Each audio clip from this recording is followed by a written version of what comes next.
नमस्कार मित्रों, आज हम विद्युत क्षेत्र द्विध्रुव की अक्षीय स्थिति में स्थित किसी बिंदु पर विद्युत क्षेत्र की तीव्रता की गणना के लिए व्यंजक प्राप्त करें। अगर ये द्विध्रुव है ए और बी, यहाँ पे -q आवेश है, यहाँ पर +q आवेश है, और अगर यहाँ पर इसके अक्ष जो है इसी दिशा में अगर कोई बिंदु P है तो उस पर विद्युत क्षेत्र की तीव्रता की हमें गणना करना है। अगर यह बिंदु 90 डिग्री के कोण पर होता, यहाँ पर होता P बिंदु, तो ये निरक्ष कहलाता। तो अक्ष पर है तो यह अक्षीय स्थिति कहलाएगी, और अगर कोई बिंदु निरक्ष पे होता, 90 डिग्री अभिलंबवत होता, तो वह निरक्षीय स्थिति कहलाता। अब यहाँ पर ये दोनों ध्रुव है ए और बी, द्विध्रुव है, इनके बीच की दूरी कितनी होगी 2l, यानी कि इसके सेंटर से O से B तक की दूरी l होगी और O से A तक की दूरी भी l होगी। अब मान लीजिए कि ये जो इसका सेंट्रल पॉइंट है, यहाँ से P बिंदु की दूरी कितनी है r है, तो यहाँ पर O से P तक की दूरी कितनी हो गई r हो गई। तो O से P बराबर r। अब देखिए यहाँ पर अगर हमें इसकी दूरी ज्ञात करना है कि AP तक की दूरी ज्ञात करना है, तो AP की दूरी निकालेंगे हम, तो A से P तक की दूरी निकालेंगे। तो यहाँ पर देखिए कि A से P तक को कोई मान दिया नहीं है, तो हम क्या करेंगे कि O से P तक की दूरी में से O से A तक की दूरी को माइनस करें, तो इसको लिखेंगे हम OP माइनस OA। अब देखिए OP, यहाँ पर देखिए कि O से P तक की दूरी कितनी है r, और O से A तक की दूरी कितनी है l। तो जब AB का मान रखना होगा तो वहाँ पे हम क्या रखेंगे r माइनस l। इसी प्रकार से B से P तक की या P से B तक की दूरी निकालें, तो देखिए यहाँ पर कि P से B तक की दूरी जो होगी वो क्या होगी OP प्लस OB। तो यहाँ पर हो जाएगा OP प्लस OB। OP का मान कितना आया r आया, और इसका मान कितना है l। तो जहाँ पर PB का मान चाहिए वहाँ पर क्या रखेंगे हम, यहाँ पर रखेंगे हम r प्लस l, और जहाँ पर AP का मान चाहिए वहाँ पे क्या रखेंगे r माइनस l। अब प्लस माइनस q आवेश के कारण निकाल लो, या प्लस q, पहले प्लस से स्टार्ट करेंगे। तो A बिंदु पर स्थित प्लस q आवेश के कारण P बिंदु पर विद्युत क्षेत्र की तीव्रता, तो लिखेंगे हम कि A बिंदु पर स्थित प्लस q आवेश के कारण बिंदु P पर विद्युत क्षेत्र की तीव्रता, और विद्युत क्षेत्र की तीव्रता का फार्मूला हमने निकाल रखा है। यहाँ पे मान लीजिए कि विद्युत क्षेत्र की तीव्रता क्या है E या E1। अगर A बिंदु से इस दिशा में लग रही E1, तो माइनस q आवेश के कारण क्या होगा, विपरीत दिशा में विद्युत क्षेत्र की तीव्रता क्या लगेगी E2 लगेगी। तो जब A बिंदु पर प्लस q के कारण तो E1 लेंगे विद्युत क्षेत्र की तीव्रता, और माइनस q के कारण B बिंदु पर विद्युत क्षेत्र की तीव्रता क्या हो जाएगी E2 हो जाएगी। तो E1 बराबर 1/4 पाई एप्सिलॉन 0 और Q upon r square. r क्या थी, त्रिज्या थी, लेकिन यहाँ पर क्या है त्रिज्या AP है, तो r स्क्वायर ये क्या हो जाएगा AP स्क्वायर, और ये हो जाएगा AP दिशा में, क्योंकि हम A से P दिशा में ले रहे हैं। इसी प्रकार से B बिंदु पर उपस्थित माइनस q आवेश के कारण बिंदु P पर विद्युत क्षेत्र की तीव्रता कितनी हो जाएगी E2 बराबर 1/4 pi epsilon 0 Q upon minus Q upon यहाँ पर हो जाएगा BP या PB। PB भी लिख सकते हैं का स्क्वायर, ये हो जाएगा BP दिशा में।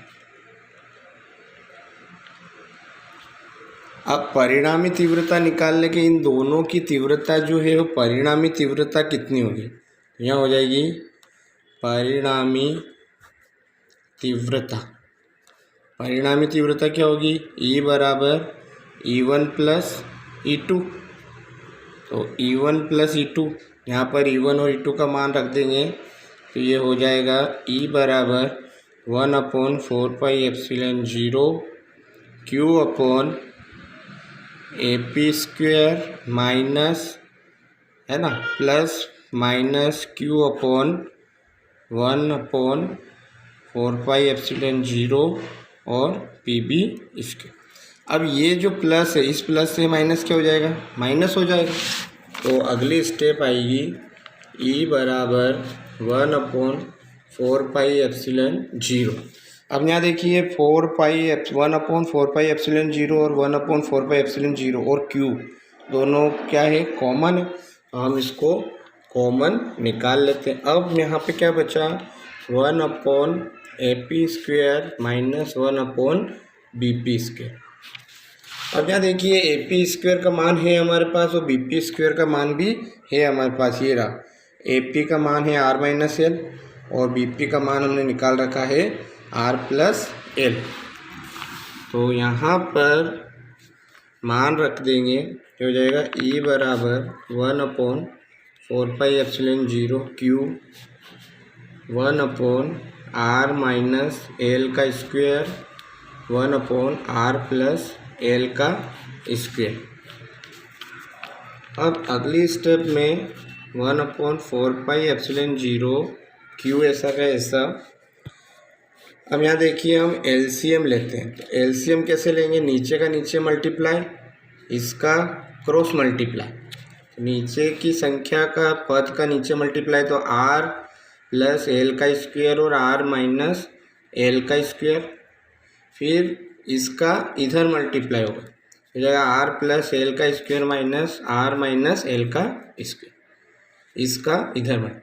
अब ये फार्मूला होता है कि A प्लस B का whole square minus A minus B का होल स्क्वायर बराबर होता है 4AB, और एक फार्मूला होता है A plus B A minus B बराबर A square minus B square. ये दोनों फार्मूले हम यहाँ लगाएंगे। तो यहाँ देखिए A प्लस B का whole square minus A minus B का होल स्क्वायर क्या हो जाएगा, 4AB, यानी हो जाएगा 4RL। तो अगली स्टेप आ जाएगी E बराबर 1/4πε0 Q 4RL। अब यहाँ देखिए A plus B A minus B, ये हो जाएगा A स्क्वायर यानी कि L स्क्वायर माइनस, पहले R है तो R लिख दीजिए, R square minus L square, और इन दोनों का स्क्वायर है इसलिए यहाँ पे भी स्क्वायर लग जाएगा। अगली स्टेप में E बराबर 1/4πε0 या Q नॉट, और इस 4 को हम दो भागों में डिवाइड करें, एक तो 2 और इसको इधर रहने देंगे 2, और एक 2 को हम L के साथ ले रहे हैं, एक 2 तो इधर कर दिया, 4 का डिवाइड किया, और इस Q को इसके साथ लिख रहा हूँ Q इंटू, और इस R को इसके साथ। तो हमने क्या किया, जो 4RL था उसको हमने 2R अलग कर दिया और 2L अलग कर दिया, और Q भी ऐसा कैसा लिख दिया, बट्टे में आ जाएगा R square minus L square का स्क्वायर। अब यहाँ देखिए Q इंटू 2L क्या होता है, P, Q इंटू 2L होता है P, द्विध्रुव आघूर्ण। तो द्विध्रुव आघूर्ण की परिभाषा क्या हो गई कि कोई आवेश किसी द्विध्रुव पर उपस्थित कोई आवेश या उन दोनों के बीच की दूरी का गुणनफल, आवेश और उनके बीच की दूरी का गुणनफल द्विध्रुव आघूर्ण P कहलाता है। तो यहाँ पर क्या आ जाएगा, इसकी जगह आ जाएगा P, तो हो जाएगा E बराबर 1/4πε0 2R, और यह आ जाएगा P, और ये हो जाएगा R square minus L square का स्क्वेयर। और ये विद्युत क्षेत्र की तीव्रता है तो न्यूटन प्रति कूलम। एक आंसर तो ये आ गया। अब इसमें स्थिति लगेगी, स्थिति फर्स्ट लगेगी। तो स्थिति फर्स्ट में यहाँ पर आर ग्रेटर देन एल हो तो आर को नगण्य, या फिर हम क्या करें कि आर बहुत बड़ा है तो एल को नगण्य मान्य। तो एल को नगण्य लेंगे मतलब 0। यहाँ हो जाएगा E बराबर 1/4πε0 2rp और L जो है 0 हो गया। तो स्क्वायर का स्क्वायर कितना हो गया, ये इसकी घात 4 हो जाएगी। तो अगली स्टेप आ जाएगी E बराबर 1/4πε0 और ये हो जाएगा 2pr और r की घात 4। तो एक r से एक r कट जाएगा तो घात 3 बचेगी। ये हो जाएगा E बराबर 1/4πε0 2p/r³ न्यूटन प्रति कूलम। ठीक है, तो उम्मीद है आप लोगों को वीडियो पसंद आएगा। बहुत बहुत धन्यवाद।